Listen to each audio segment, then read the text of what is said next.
Espero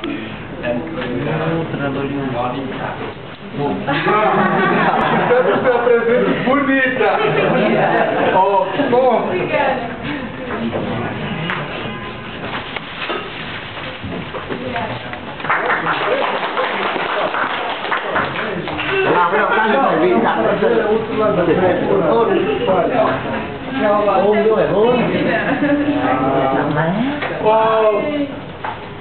Tá, faz favor.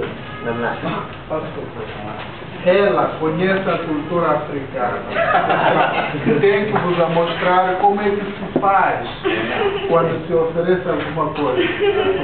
Então,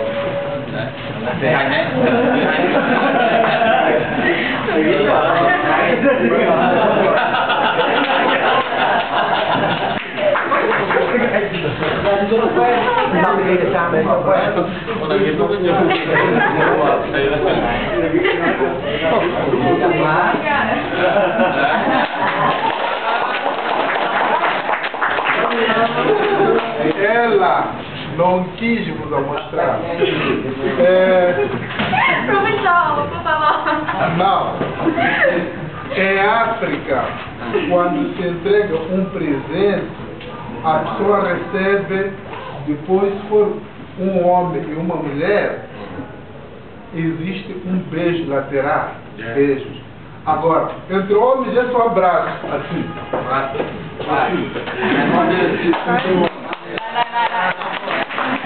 Esse não, as mulheres é assim.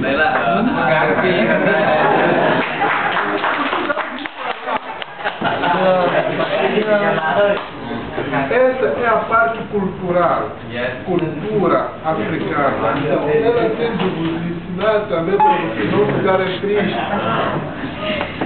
Eles, por exemplo, são casais, né? Vão para Angola e o marido há de ver a sua esposa a ser beijada pelos angolanos. Pode ficar triste. Para nós é muito normal. Normal. Sim. Muito normal. Está bem, obrigado.